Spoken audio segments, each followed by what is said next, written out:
Danielle, what's your story? Yeah, so I'm the CEO and founder of Carista, and we're a tech company that assists people with disabilities connect with service providers. But really what we do in the work that we do is understand what sort of outcomes and goals people have and help them reach those goals.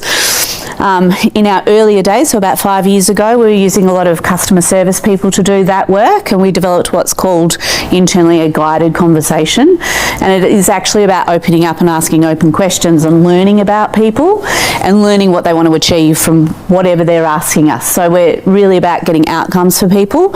Recently, we've AI'd that conversation, and from everything that we've learned, we've taken over 70,000 requests. Actually, we're close to 80,000 requests from people with autism or autistic people and their parents mainly. So it's mainly mums that come to us, of people who have been diagnosed pretty early with autism. They generally come in about 6, 7, 8 years old.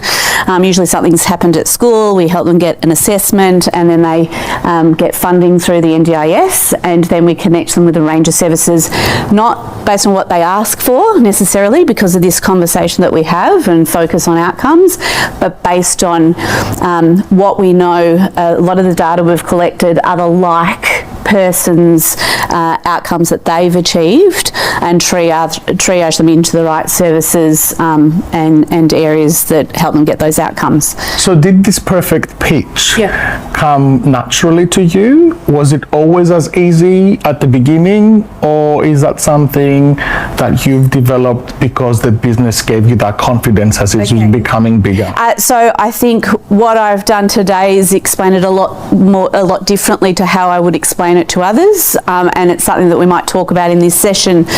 When you're an entrepreneur, you have to tailor your conversation to different people and different audiences. So I have a different conversation with mum every day in customer service when I still do the phones, etc., versus an investor, versus the community, versus the person with a disability, and all different types. When we're talking about an autistic person, I might tailor the conversation based on the outcomes they want to achieve, like I mentioned before, or sometimes the diagnosis does make it easier for us to have that connection. There's a difference between a high functioning autism level 2 ADHD versus level 3 or level 1, etc.